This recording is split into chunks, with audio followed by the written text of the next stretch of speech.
Hello. Today we are going to do an easy bowspring practice focusing on posturing the arms. So some common postural habits cause strain in the wrist, which leads to carpal tunnel, and heaviness of the arms by just having them down all day causes the rib cage to collapse, which causes bad breathing patterns and so forth, negatively affecting cardiovascular health. So there's a lot of help that we can get from learning how to engage the hands and the arms all the way up. So we're going to think about that today. And we want to always keep a hollow in the palm. So we want this area to cup in, and the top of the hand is going to curl and soft. Every joint of your fingers is bent slightly, even the last one. And one that a lot of people miss is the last joint of the thumb. So think about turning that down. And we can even help encourage that and move the fascia in that direction by massaging the hands that way.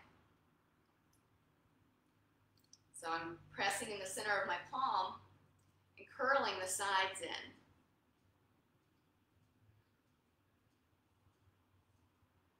And then doing that with every finger, turning it down at every joint, kind of pulling it out, encouraging that movement. And then moving on to the other hand.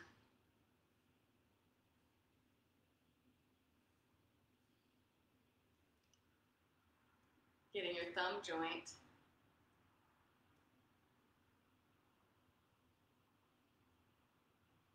One at a time.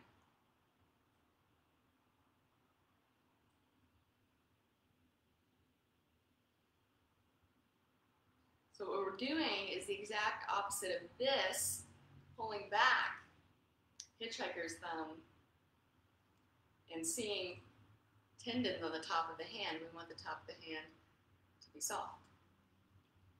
So when we place our hand on the floor, instead of pancake hand and flattening the heel of the hand, we want to keep that valley there, pressing that thumb muscle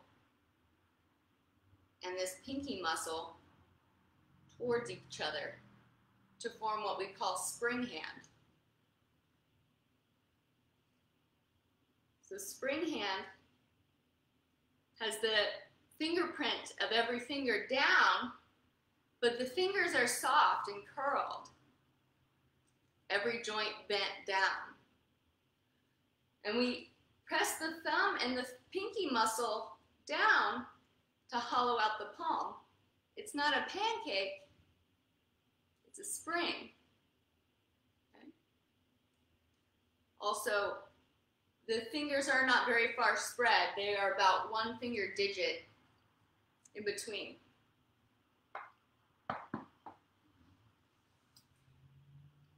So one of the first hands positioning, or the second, that I'm teaching you today is seed hand.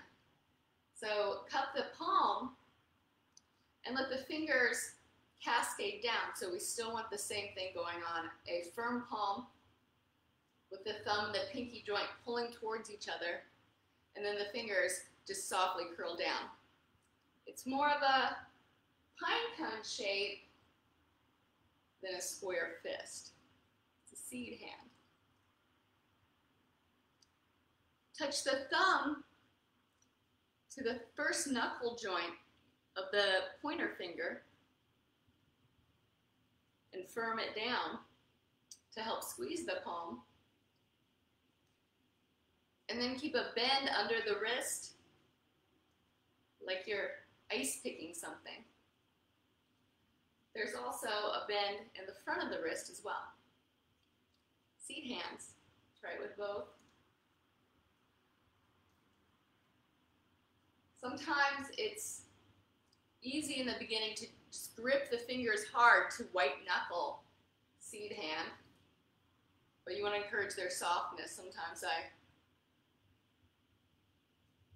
pet them to check. You can hold a lot of stress there in the fingers. The palm is firm, though. Fingers, soft. It's quite something to think about. All right, let's come to a block, if you're not already, into a kneeling or cross-legged position. And we're going to bring our hands to cup our knees. Actually, I don't want to say cross-legged.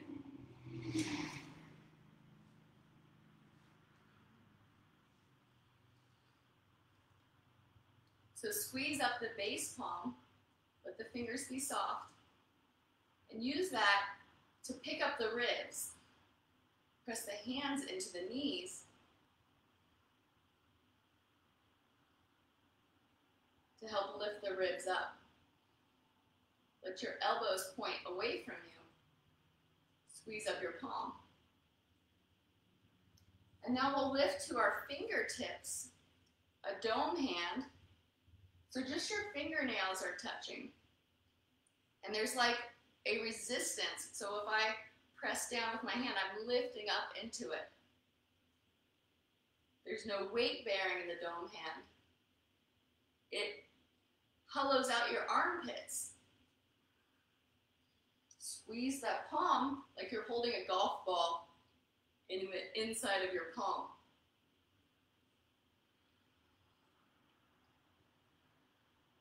Feel the tone zip up the back of your arm, and you can check. We hold these hand positions because they allow us to access both sides of the arms so we can find uniform tone.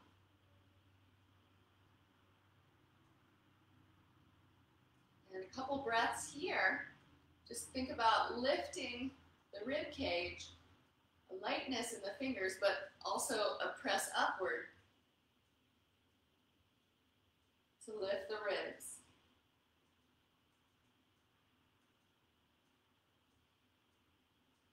Good, and then we'll use a chair for the next exercises. Come to a kneeling position. You can sit on one block or two. And any chair will do.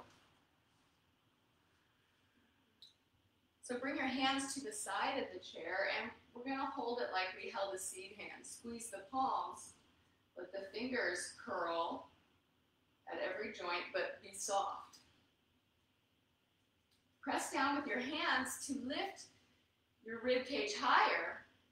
So there's a tone going down, and there's a squeeze of the palm to lift up the armpits.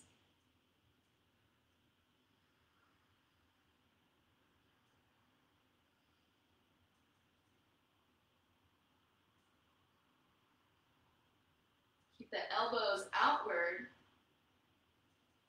and a little hollow inside the elbow. Make sure you don't lock it out.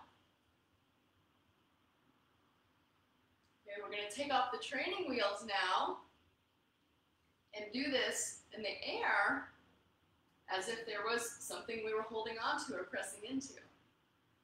So I can resist downward into my hand, and it's going down. Resist it up, it's going up too. Squeeze from the palms first and zip it up your arm.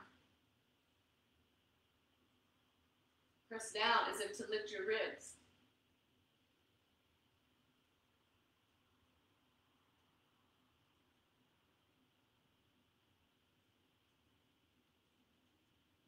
Good. We'll take the hands back to the chair. And you can think about this when you're driving. Arms straight, squeeze the palms, soft fingers, zip a tone up the arm. It's more energizing, but it prevents you from going into that fear grip, that reactive. It's mindful.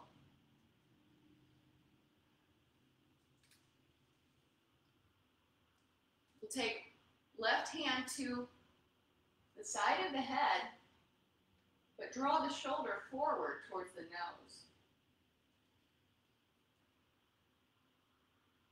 Press into your right hand. Squeeze the palm, soft fingers. And then start to open the belly. Right arm straight, resisting the chair. Arc laterally to the right. Tip the right ear, the right shoulder. And you can pulse here. Press down right hand to lift and arc the left ribs. This is how we release those collapsed ribs.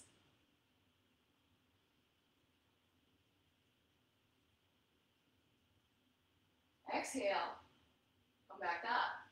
Take the left hand to the chair. Start from the palm, squeeze up, follow up the arm, hollow the armpit. Right hand comes to the side of the head, exits the arm.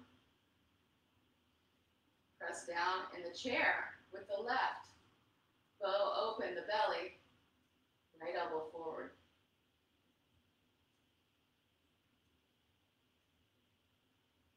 Inhale, open. Exhale, crescent to the left. Keep the belly open. Push into the left hand to lift the right ribs. Tilt your left ear to your shoulder.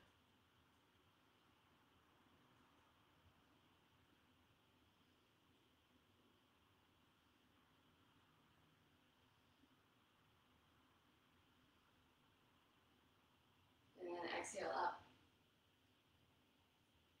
Set your chair aside.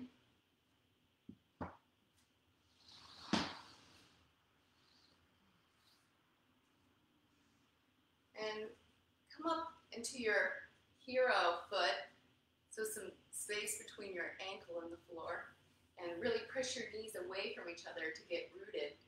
Distribute the weight in the back of the body here. Okay. Lean forward and touch the fingernails to the floor. Squeeze up the base of the palm, let it run up your arm, and push the ribs backward. Keep your fingernails connected to the floor, and then draw back into spring hand, the one we learned at the beginning. Squeeze your base palm, and walk the knees back to all fours.